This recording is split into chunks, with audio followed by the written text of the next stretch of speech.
xiqqaa guddaan itti wareegamee fide kun sababa haatii garraa bahuu isaatiin wal fixiinsa hamaa qofa osoo hin taane afaanfachii siyaasaa guddaan uumamee jiru. Hayyuu biyyattii hoogganti biyyattii wal jibbuun walitti gaarreeffachuun shira walitti qabuun wal balleessuuf deemuun biyya uummanni keenya sadarkaa badii hamaarraa akka seeru godhee jira jechuudha. Hariiroon saboota akka malee humnaa'ee jira. Keessa jiraannisnetti akka durii miti. Finfinneen magaalaa ta'uu baate fakkaatti. Wal shakkiin keessattuu summiin gara miidiyaatiin baroota dabre kana keessa godhama. Namoonni silaa gurguddaa jennu beekumsa qabna jennu miidiyaa irratti bayanii sabni tokko akka lafarraa xuruugamu saba xiqqeessuun hammeessuun jibba hamaa facaasaa turanii namni keenya uummanni keenya wal shakkii wal sodaa wal jibbiinsa hamaa keessatti turee jira. Rakkoo diinagdeetirraa rakkoo hawaasummaa fi siyaasaa kan hoggaa daballu gaagama hamaa nurratti uumee jira jechuudha. Biyyi tun yeroo nuti itti fincilluuf yeroo san duras ankar isteet yaadde beekamu. Naannoo sanitti rakkoo keessoo cunqursaan fedhe hoggaa jiraates biyya tasgabbii naannoo saniitiin wabii taate ture. Har'a garuu madda sodaa nageenyaa taatee mul'atti jechuudha.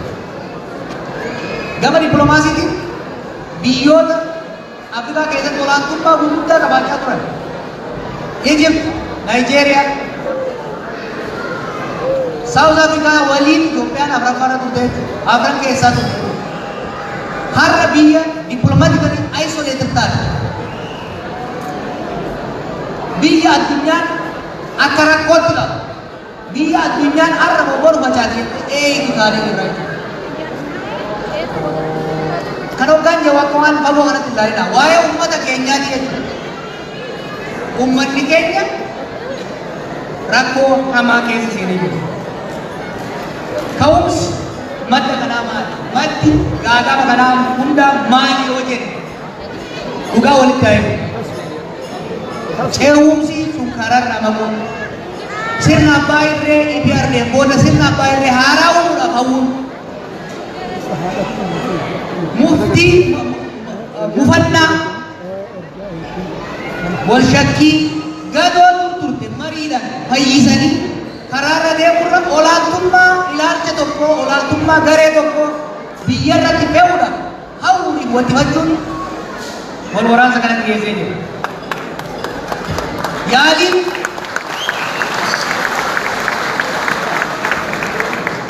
Yaaliin sirna federaalizimii biyyattii sirna saboonni haatikaa du'aa guddatu ofiin of bulchuudhaaf hawwii ittiin qabaachaa turan san diiguudhaaf godhame biyyattii gara tokkummaatti osoo hin ta'in saboota gara tokkummaaf jaalalatti osoo hin ta'in akka adda fagaatanii fi dabrees wal waraana godhee jira jechuudha.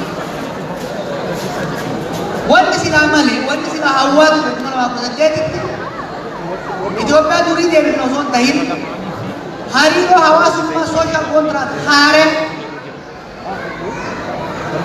kan sabdaneessummaa yookiin immoo daayivarsiitii ummatoota biyya sanii hubannaa keessa galchuu. Sabaaf sablammoonni biyya sanii qe'ee irratti of bulchaa biyya immoo akka qooda isaaniitti akka baay'ina isaaniitti akka kumaata isaaniitti aangoo diinagdee biyyattii adda qooddatanii silaa wal bulchuu qaban.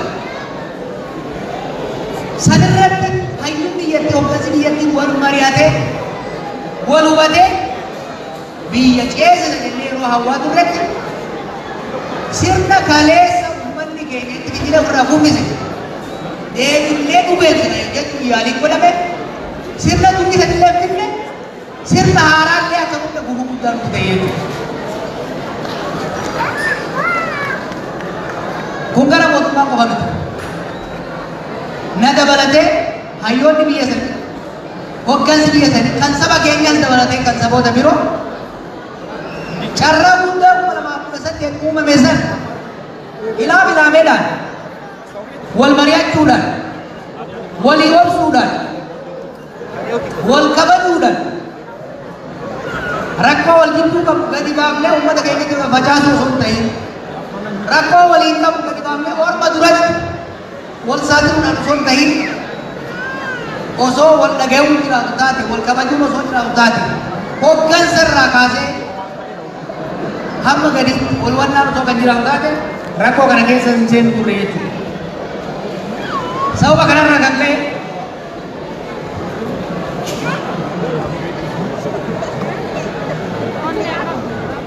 yeroo har'aa kanatti odeeffata gammachuu isinii himuu danda'u. Uummanni keenya haala hedduu nama gaddisiisu keessa beelaaf ajjeechaa dhumaatii hedduu keessa buufamee jira jechuudha. Haala nama sodaachisu haala halkan hirriba rafuu nama dhowwu hamaa keessa gallee jirra akka uummataatti. Abdiin xiqqoo mul'attu ni jirti immoo. Abdiin xiqqoo mul'attu maal isiin? Yeroo nuti mana hidhaa turretti televiziyoona mootummaa ture manni hidhaa televiziyoona qaba. Wanni halkanii guyyaa halkan hoggaa inni ministeera kaa'atee televiziyoona hoggaa madda wanni agarru fila ta'u qura ta'u dabsisa'u cabsifa'u qabu jechuudha. Rakkoo biyyattii garaagarummaa biyyattii jirtu hunda dubbiin osoo hin taane boombiidhaan muruudhaaf yaalii godhamaa ture. Isin warra sooshaal miidiyaa qabu miti. Warra televiziyoonaa fi reediyoo qabu akka malee suukanneessaa ture. Yoota shanan dabre kana keessatti yoo xiqqaate rakkoon biyyattii lolaan akka hin muramne dabsisa'u cabsifa'u bakka takkaan akka namaan hin geenye qabatamaan waan mul'ateef gama mootummaatiinis gama adda addaatiinis hafuurri nagayaa hafuurri marii nagaa dhumaas gajaa'u onna irrallee dhufuu baatu bakka irraa dhufellee dhufu dibbee waraanaa gadi fudhatu abdii namaa oolu.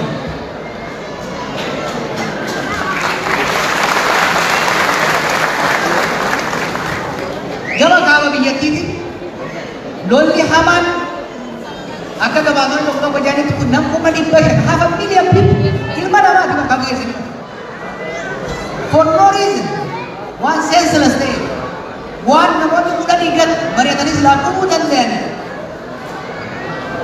Waan hoggansi biltiginnaa namni 5 hoggansiitii 5 taa'ee osoo waliin mari'ate furuu danda'u. Namni miliyoon 500 ol itti dhume sun yoo xiqqaate yeroo illee taatu lolli dhaabbate ummanni Tigraay ummanni kaaba Amaaraa ummanni Affaar kabeelaan dhumataa jiru sun gargaarsi ga'uu fi eegaluu sun abdiin dhufe. Haa taatu garuu abdiin kun guutuu miti. Yeroo kaaba biyyattiititti ummatatti abdiin horamee gargaarsi gahaa jiru kanatti qorichi gahaa jirutti Oromiyaa jiddu galeessaatti Oromiyaa kibbaa fi lixaatitti wal waraansi akka malee hammaate namni miliyoon tokko ol qeessaa irraa buqqa'ee guyyaan namni du'aa hidhamaa ajjeefamaa daldalaan qeerraa buqqa'aa qonnaan bulaan lafasaa qotatu hanqatee keessa jira. Kanaaf haala wal makaa keessa jira. Gama biraatiin hawaasni keenyas hawaasni addunyaas wal waraansi kun dhaabbachuun biyyattiin turree nagaa irratti deebi'uun barbaachisaa akka ta'etti hubatamee bara dabre yeroo ilaalatan biyyoonni garaagaraa akka waan mootummaan federaalaatii fi mootummaan Tigraay kilabii Arsenaaliif Maanchister ta'anitti gamaa gamaa dhaabatanii harka dhaabanii Ein kleines Kind aufpassen. Dann darf ich den Akka kubbaatti ilaala. Akka kubbaa lamaatti akka dhiiga kubbaa lamaatti. It was really sad wanti argaa turre bara. Biyyoonni qaamoleen hayyoonni silaa araara buusuu qaban, nagaa buusuu qaban yeroo tokko tokkorra ga'anii harka dhayaa turan. Misaa'ila itti kennaa turan, diroonii itti kennaa turan. Bitanaa dhufu, dirooniin dhufaa ture sun. Taankiin dhufaa ture sun. Dachii teenya irratti uummata keenya bitaa ture. Amma hammi sun xiqqoo gad lasheetuudhaan biyyoonni hedduun wal waraansi kun gantaa isaan naannoo sana ni qaba jedhanii yaadan kan inni malee kan gara fuulduraa tarkaanfachiisu akka hin taane waan hubatanii sagalee yaalli biyyi gara nagaatti dhufuu qaba jedhu jabaata waan gara qabu. Erga ni dhaabee dubbachuu baannus dippiloomaatota hedduu dubbisee wanni abdiinatti hoore biyyoonni ollaa keenyas taate biyyoonni fagoorra jiran yeroo ammaatitti biyya keenya keessatti araarri nageenya akka bu'uuf deeggarsa kennuudhaaf waan qophaa'an fakkaata.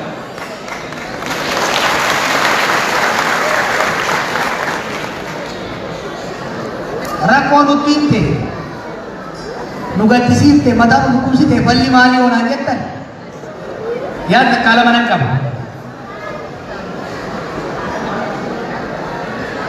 Dhukkuba tokko fala barbaaduudhaaf dura sababa dhukkuba natti bite san amanee laalee fudhachuun itti barbaachisaadha. Wanti irraa ka'amuu qabu ilmaan Oromoo wanti irraa ka'amuu qabu akka Oromoottis akka sabaaf sablamii biyya saniittis xurreen waggoota afran dabre irra deemaa turre tan dogoggoraa akka ta'e baaburichi Hajiija irraa bahee qilee keessa deemaa akka ture amananii fudhachuu irraa tokko mana.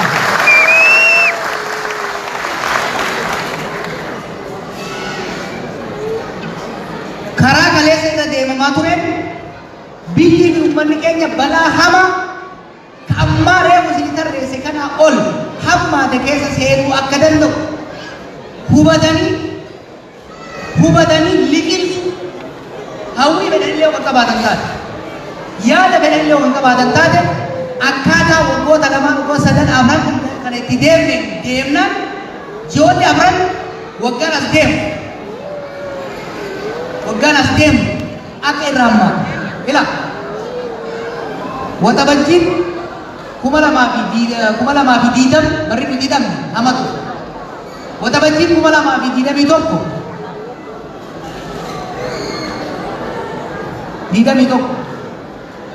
hundarraa hamaa ture yeroo namni ilmi namaa akka baalatti harca'aa ture. Waxabajjiin diidamii lama xiqqoo irra fooyyee qaba. Saffisaan lola kana dhaabne diinagdee gumbiin isin jalaa dhoote kana ooyibuu danda'uu baannan diinagdee gumbiin isin dhumbaawwamaa itti naqamaa hin jirre tana waa itti faranjiin akka ittiin hin cimmiftu godhuu baannan